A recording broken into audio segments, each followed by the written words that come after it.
The machine had been running for 6 days straight. It sat in a small room on the lower deck of the Accord Deep Survey Bureau, humming quietly to itself, sorting through thousands of planetary scan reports the way a person might sort mail. Most of the reports were boring. A cold rock here, a gas cloud there, an ocean world with nothing in it but simple cells floating around in the dark. The machine processed all of them without complaint. Then it reached the file for the third planet of the Saul system. It stopped. For 3 full seconds it did nothing. That had never happened before. The machine was built to process data instantly, no matter what the data said. But what it was looking at now did not fit into any of its normal categories. It ran the numbers again. Then a third time because the results were so far outside normal that it assumed it had made an error somewhere. It had not made an error. The machine quietly activated a protocol that had never been used in its entire operational history. A small red light turned on above its main panel. A single word appeared on the display screen in the Accord's common language. The word was exception. Down the hall, a junior analyst named Priel was eating his evening meal when his personal communicator buzzed. Priel was a vreen, a soft-bodied species with 6 delicate arms and wide amber eyes. He was young, only a few years into his posting at the Bureau, and he had never once been called to the machine room during his meal break. He set down his food, picked up the communicator, and read the message twice. Then he walked very quickly to the machine room. He looked at the display screen for a long time. He called his supervisor. His supervisor called her superior. Her superior called Counselor Vethali directly, which was the kind of call that nobody wanted to make and nobody wanted to receive. Counselor Vethali was a tall reptilian being with dry green-gray scales and slow, careful eyes. He had been in the Accord government for 40 years. He had seen a lot of strange things in those 40 years. He arrived at the Bureau within the hour, reviewed the data personally, and then sat in a chair without speaking for a very long time. The survey drone had reached the Saul system 3 weeks earlier. It had been a routine deep range scan, part of a larger mapping project covering the outer spiral arm. Nobody had expected to find anything remarkable. The system had a single yellow star, a handful of rocky inner planets, some large gas giants further out. Standard configuration. Nothing unusual. But the third planet was not standard. The drone's sensors had recorded gravitational pull that was almost 8 times stronger than the Accord comfort threshold. Most of the species in the Accord lived on worlds where you could jump and feel yourself float gently back down. On this planet, gravity pulled you hard and fast, as if the ground was personally angry at you and wanted you back immediately. The atmosphere was worse. It was thick and dense and filled with reactive oxygen, a gas that most species in the Accord knew primarily as a component of industrial cleaning agents. Too much oxygen made things burn. It made metal rust. It was corrosive and aggressive, and the idea of breathing it in daily was deeply unpleasant. And yet this planet had so much of it that the entire sky was effectively wrapped in the stuff. The weather report alone took up 11 pages. The drone had observed massive rotating storms that stretched across entire regions of the surface. It had recorded what the analysis team carefully described as kinetic ice projectile precipitation, which meant that frozen water fell from the sky at high speed and hit things. It had measured atmospheric electrical discharge powerful enough to kill most known species instantly.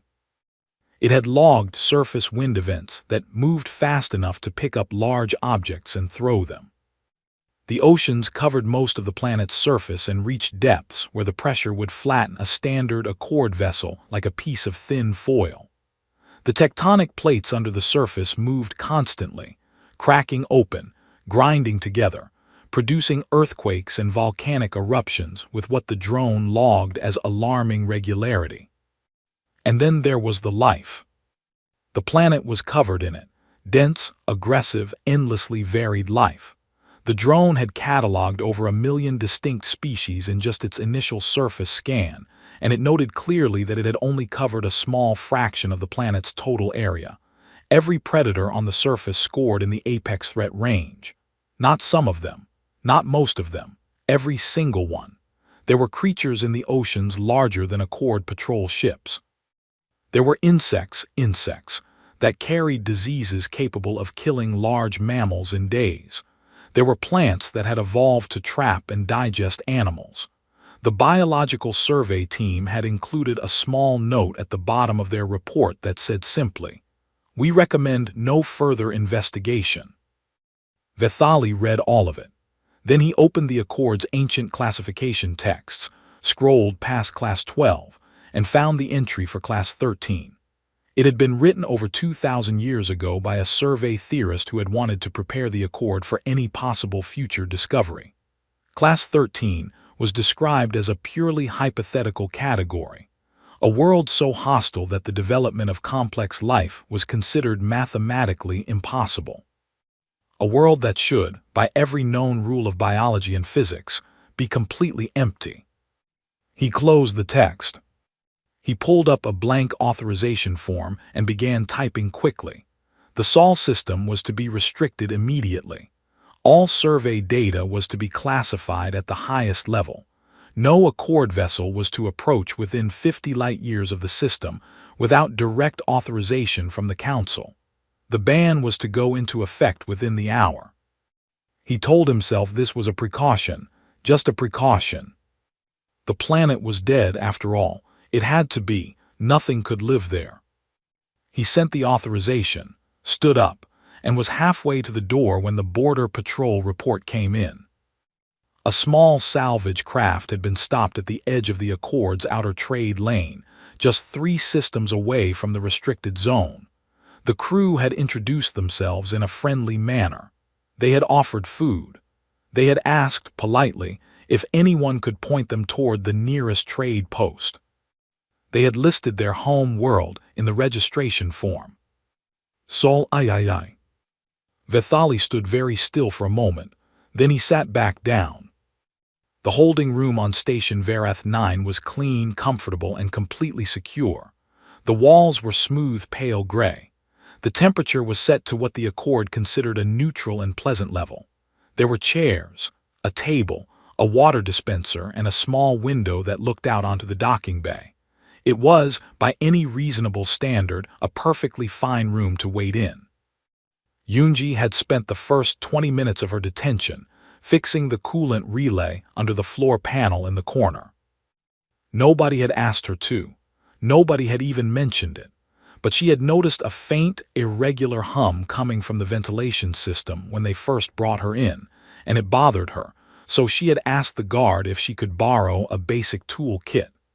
The guard had been so confused by the request that he had simply handed one over.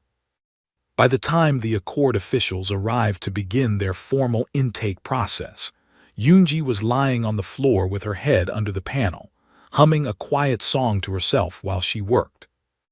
Her 4 crew members sat around the table eating the snacks they had brought. They had offered some to the guards. The guards had declined politely, and then spent several minutes discussing the offer in hushed tones as if it might be some kind of tactic. It was not a tactic. It was dried fruit and a bag of small salted crackers. The Accord officials who arrived for the intake process were a team of 3. They were from different species, one tall and insect-like with thin jointed limbs, one short and broad with pale fur, and one who appeared to be mostly a floating cluster of soft bioluminescent tissue. They carried data pads and wore the dark gray uniform of the Accord Border Processing Division. They had clearly prepared for a standard contact scenario. They had not prepared for Yunji.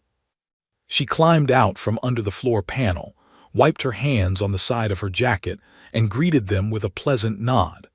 She told them the coolant relay was working properly now, that they were welcome, and then she sat down and asked what they needed from her.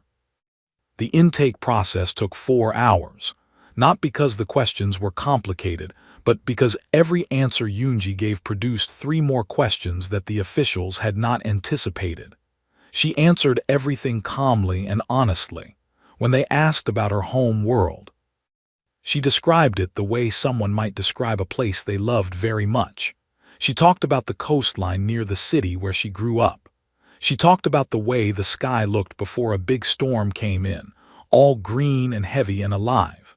She talked about the food, and the seasons, and the way her grandmother's house always smelled like something warm and good. The bioluminescent official's glow dimmed noticeably as she listened. The physiological scan team arrived the next morning. They were polite and professional, and clearly trying very hard not to show how disturbed they were by their own results. The report they sent to Vethali ran to 37 pages. He read it standing up, which was something he only did when the contents required him to physically brace himself. Human bone was dense and impact-absorbent in a way that no natural evolutionary process should have produced on a Class 1 or 2 world. It made sense, the report noted, on a world with extreme gravitational pull and large aggressive predators. The skeletal structure was essentially built to survive being hit very hard by large things, repeatedly. The musculature was built on a system of stored explosive energy. Humans could move in short bursts with a level of speed and force that their resting appearance did not suggest at all. One of the scanning technicians had asked Yunji, as a casual aside, if she could demonstrate her grip strength on a standard pressure gauge. She had agreed cheerfully. The gauge had to be replaced. Their internal thermal regulation was the part that bothered the medical team most philosophically. Humans maintained a constant internal body temperature regardless of external conditions. They could function in cold that would slow most species to a halt, and in heat that would cause organ failure in the majority of accord member species. They did this automatically without thinking about it, the same way someone might blink. The immune system report came with a footnote written in noticeably unsteady text. Human immune systems were aggressive and adaptive. They attacked foreign biological material with what the report described as remarkable hostility. They also, on occasion, attacked the human body's own tissue. The humans had a name for this. They called it an autoimmune condition. They had developed medicine to manage it. They had done this calmly, the way you might fix a leaky pipe. They experienced fear. The neurological scans confirmed it clearly. The fear response in a human brain was real and strong and biologically identical in function to the fear responses seen across dozens of other species. But there was a second process that ran alongside it, a cognitive override that humans could engage voluntarily, that essentially told the fear to wait while they did what needed to be done anyway. The report did not have a scientific term for this. One of the team members had written the word stubbornness in the margin, and then crossed it out and then written it again. Vethali put down the report and called an emergency closed session of the senior council. Meanwhile, across the station, Rao was already working. He had been stationed on Varath 9 for 3 months as part of a quiet diplomatic exchange program, technically listed as a cultural liaison, technically meaning that nobody was entirely sure what he did, but he always seemed to know exactly what was happening and exactly who to talk to about it. He was a lean, unhurried man with calm, dark eyes and the kind of patience that made bureaucrats nervous, because it suggested he was perfectly willing to wait longer than they were. He had heard about Yunji's crew within an hour of their detention. He had already pulled the relevant procedural codes, identified the correct filing pathway for an informal release review, and drafted 3 separate documents that he was prepared to submit to 3 separate offices simultaneously if the first approach stalled. He did all of this without urgency. He got a cup of coffee from the station's common area. He drank it slowly. In a different section of the station's research wing, Yuna had somehow gotten access to the Accord's open biological database. No one was sure exactly how. She had been asking polite questions to a junior researcher who had made the mistake of being friendly, and somewhere in that conversation, a guest access code had changed hands. Now she was sitting cross-legged in front of a large display screen, reading the Accord's entry on Earth's fauna with an expression of deep personal offense. She had already left 14 annotation comments. Each one was longer than the original entry it was correcting. She was working on the 15th. Outside the window of the holding room, the stars were very still and very quiet. Inside, Yoonji was teaching one of the guards a card game. He was losing badly. He didn't mind. He was too busy trying to understand how she was smiling that much in a detention room, and whether that was normal, and whether he should be more worried about it than he currently was. He decided he probably should be. The grand deliberation hall of Solemni's Cradle was the largest room on the most important station in the known galaxy. Its ceiling rose so high that the upper sections were slightly hazy with distance. The walls were lined with the flags and banners of every Accord member species, over 4,000 of them, layered and overlapping in a way that had long stopped being organized and had simply become tradition. The floor was a deep polished black. Sound moved through the hall in a way that made every voice feel significant, which was either inspiring or deeply uncomfortable depending on what you were about to say. Tiang had been in worse rooms. He walked to the human delegation's table at the center of the floor with the same energy a person might bring to a moderately important work meeting. He set down his folder. He poured himself a glass of water from the pitcher on the table. He looked around the hall once, calmly, taking in the several hundred Accord officials and observers filling the seats above, and then he sat down and waited for the proceedings to begin. Behind him, Rao took the seat to his left. Diho took the seat to his right.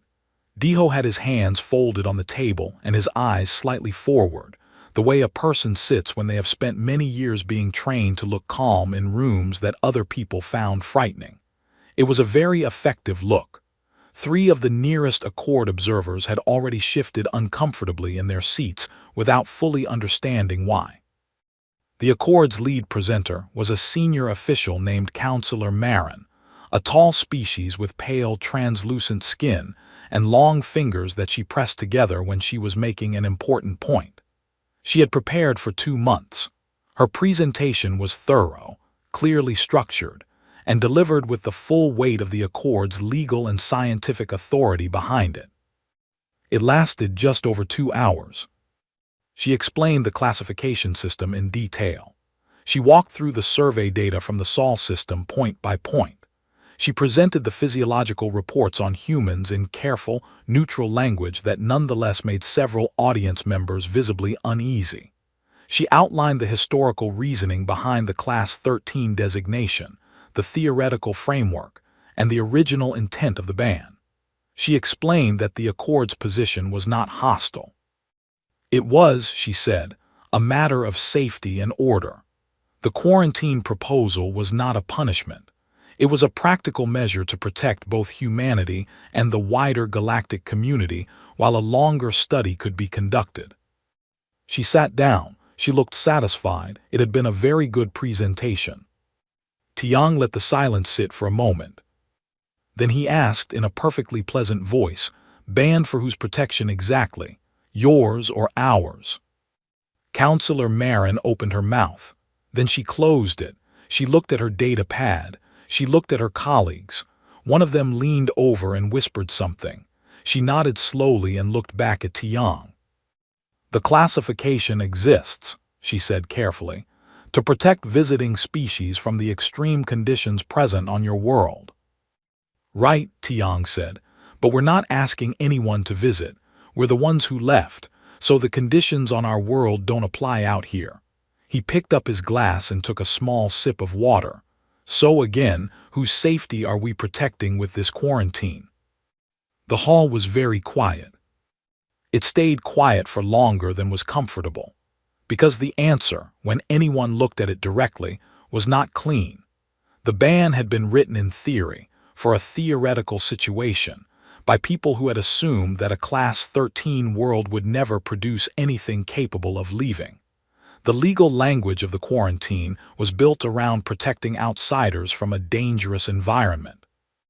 It said very little about what to do when the dangerous environment had already produced people who were sitting in a deliberation hall, drinking water, and asking reasonable questions. Tiang did not press.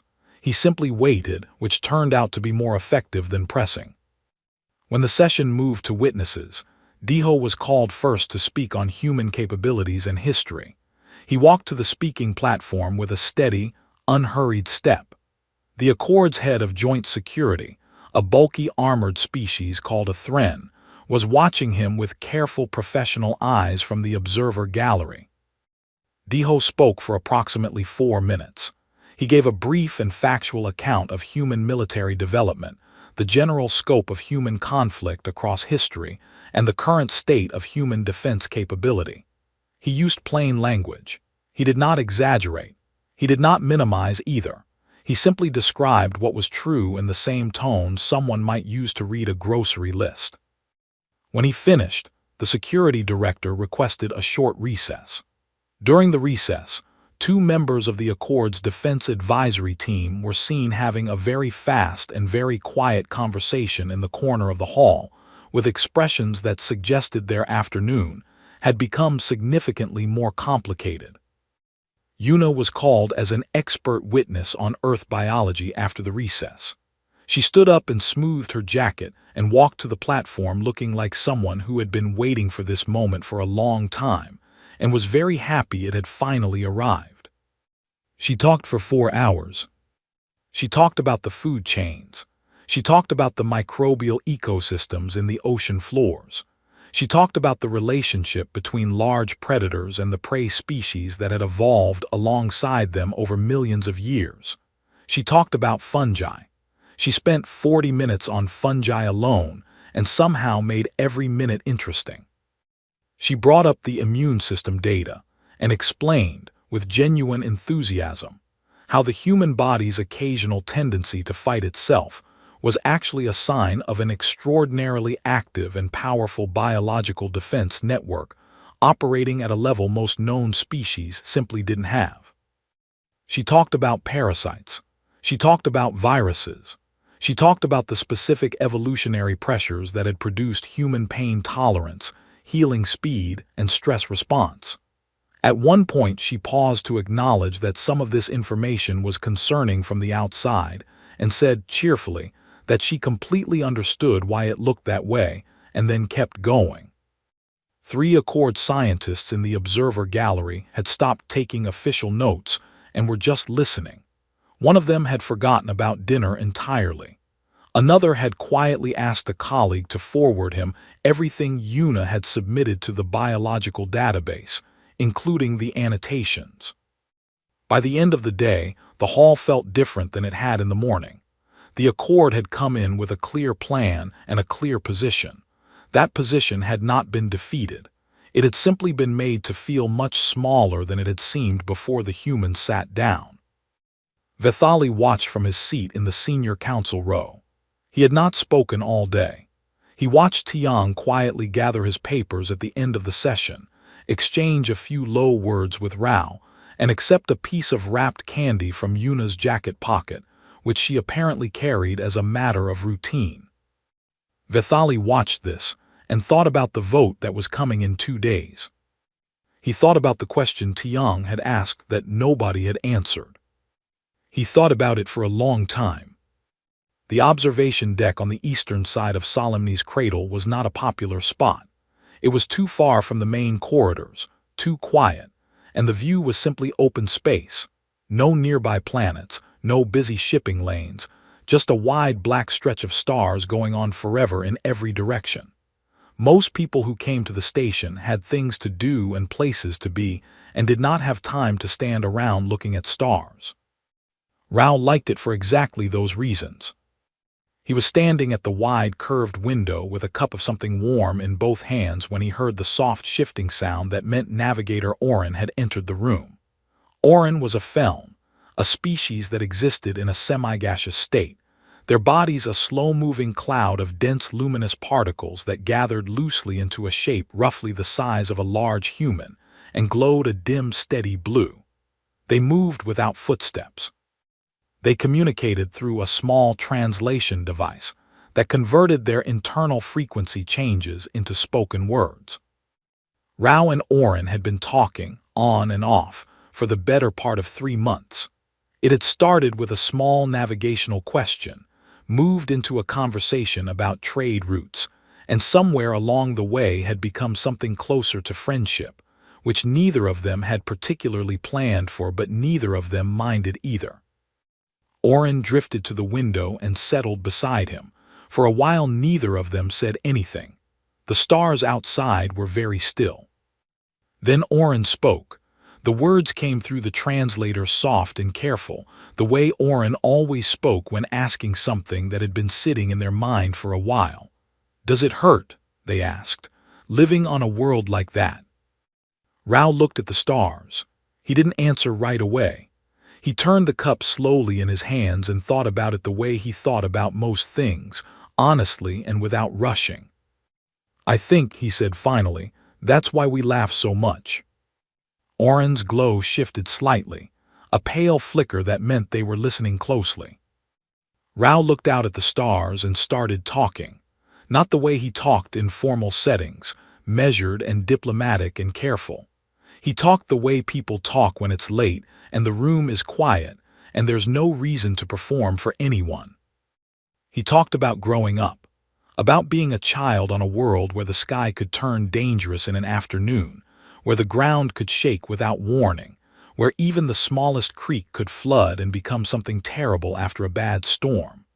He talked about learning very early that the world was not safe, that it had never been safe, and that this was simply the truth of the place and you worked with it or you didn't work at all.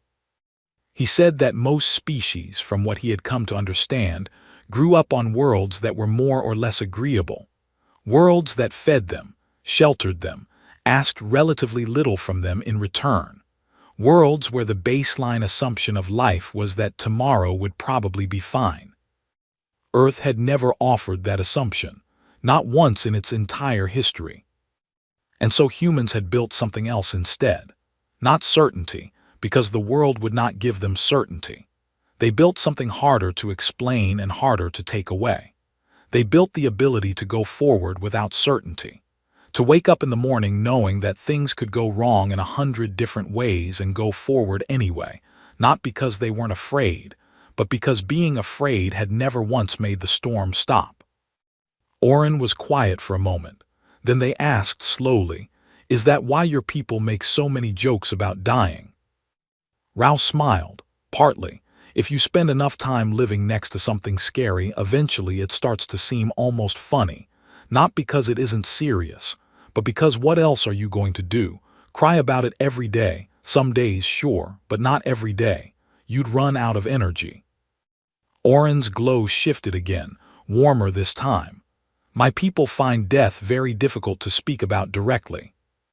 "Most people do," Rao said. "We do too sometimes, but we've had a lot of practice. Every person on Earth knows they're going to die, has always known. We've known since we were old enough to understand what the word meant." He paused. "And we still built libraries, we still wrote music, we still fell in love and planted gardens and argued about what to name our children." He shrugged slightly. "I think that's the thing that took us to space, honestly. Not that we were brave. Just that we had already decided that the scary thing in front of us was not a good enough reason to stop." He took a slow sip from his cup. The stars outside didn't move. On the other side of the station, in a locked archive room in the senior counsel's private wing, Vethali was reading. He had requested access to the Accord's oldest classified historical records 3 hours ago. The kind of records that required 3 separate authorizations and a personal statement of purpose. He had filled out everything without explanation and waited, and eventually the access had come through, because nobody wanted to be the person who denied Vethali a records request the night before a major tribunal vote. The file he was looking at now was 3 million years old. It had been compiled from fragments, recovered survey data. Dead signals caught drifting through old star systems like echoes from a conversation nobody remembered having. It described a species that the Accord had no name for because the species had not survived long enough to introduce themselves to anyone. They had come from a Class 13 world, the only one in all of recorded Accord history that had ever produced spacefaring life before Earth. They had been remarkable. The fragments suggested a species of enormous capability and energy, fast-moving and adaptive, with technology that had advanced at a pace that the survey teams of that era had found difficult to believe. They had spread outward from their system with speed and confidence. They had made contact with several neighboring species. They had been, by all available evidence, extraordinary. And then, in the span of what the records estimated was about 200 years, they were gone. Not conquered, not destroyed by an outside force, gone from the inside. The fragments didn't agree on the details, but the general shape of what had happened was clear enough. They had turned their extraordinary capability inward. They had broken apart. They had burned through themselves the way a fire burns through dry wood, fast and total, and leaving nothing behind but the shape of what used to be there. Vithali closed the file and sat in the dark for a while. He thought about Tiang's question that nobody had answered. He thought about Yunji fixing a relay in a detention room because it bothered her that it wasn't working. He thought about Yuna spending 4 hours talking about Earth's biology with the open happiness of someone describing a place they genuinely loved. He thought about Diho's 4 minutes that had made the Defense Council go quiet. He thought about the other species, the ones from 3 million years ago, extraordinary and gone. He thought about the difference between a species that had been made hard and bitter by a difficult world, and a species that had been made hard and still somehow stayed warm. He was not sure yet what to do with that difference, but he was becoming very sure that it was the most important thing in the room, and that the vote in 2 days was not, actually, about safety. It was about whether the Accord was going to make a decision out of fear, or out of something better than fear. He turned off the light in the archive room and sat in the dark a little longer. Back on the observation deck, Rao and Oren watched the stars in comfortable silence. After a long while, Oren asked one more question, quiet and genuine. "Do you miss it, Earth?" Rao thought about the coastline, about storms coming in green and heavy over the water, about the smell of rain on hot ground, about all the things that were beautiful about a world that was also, genuinely, trying to kill you at least a few times a year. "Every day," he said, "every single day." The morning of the vote, the grand deliberation hall filled up faster than it usually did. Word had moved through the station, the way word always moves through a place full of people who are told not to talk about something, quickly and thoroughly.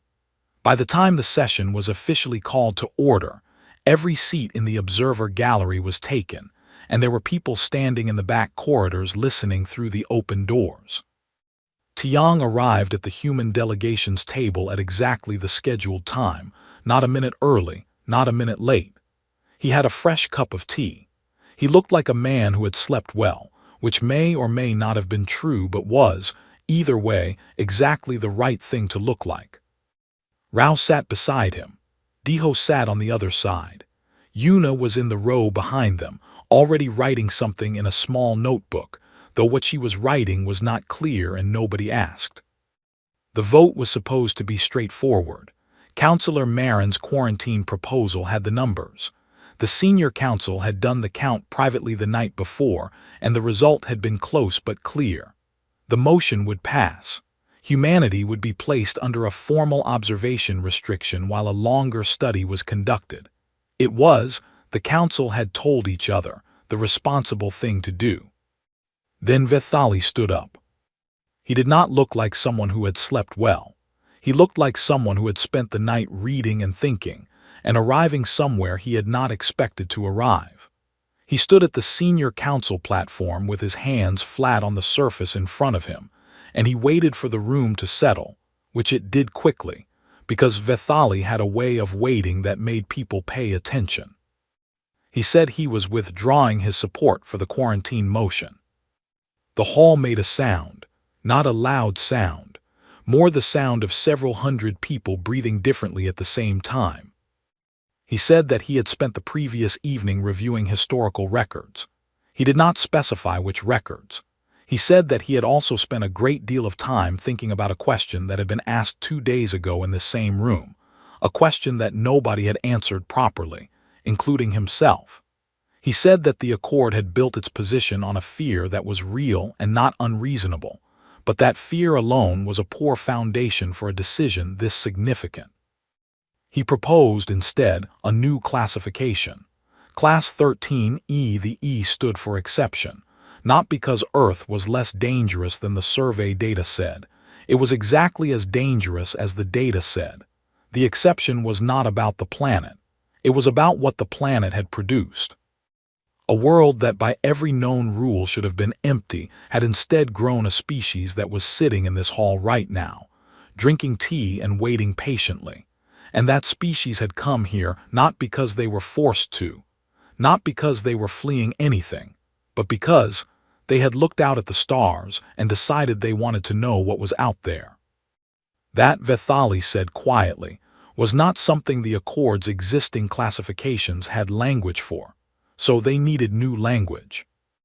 The vote on the quarantine motion failed, narrowly, with significant dissent recorded from 7 member species who filed formal objections that would sit in the Accord's legal archive for the next several hundred years.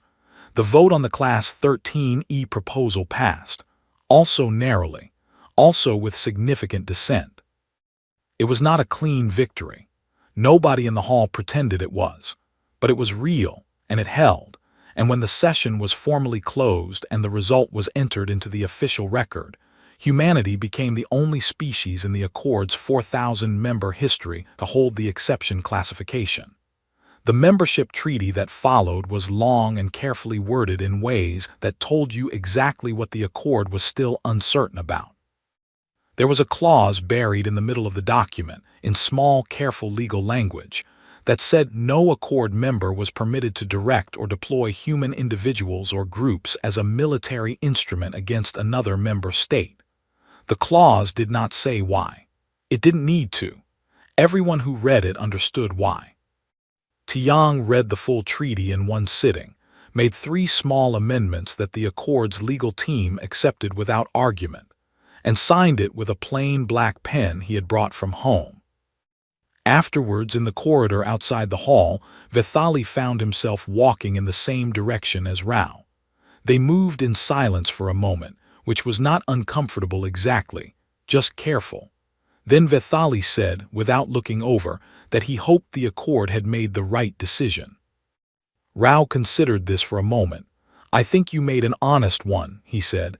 "That's usually close enough." Vethali made a sound that might have been a short, quiet laugh.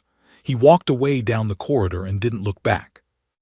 Yunji got the news about the treaty on her ship, 3 days out from the station, halfway back to her usual salvage route. She read the official notification on her communicator, nodded once to herself, and went back to the engine calibration she had been in the middle of. Later that evening she taught Oren, who had joined her ship temporarily as an observer for the Accord, how to play a card game.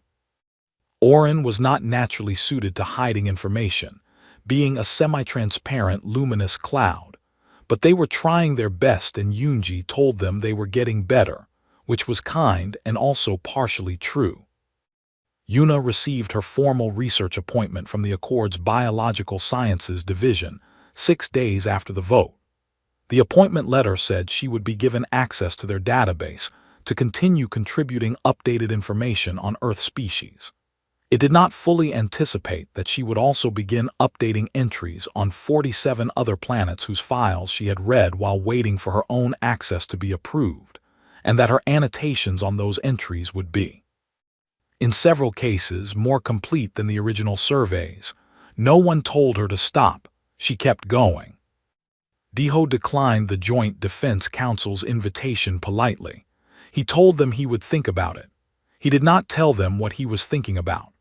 The Defense Council spent the following weeks in a state of low-level uncertainty about what that meant, which was, in a way, its own kind of answer.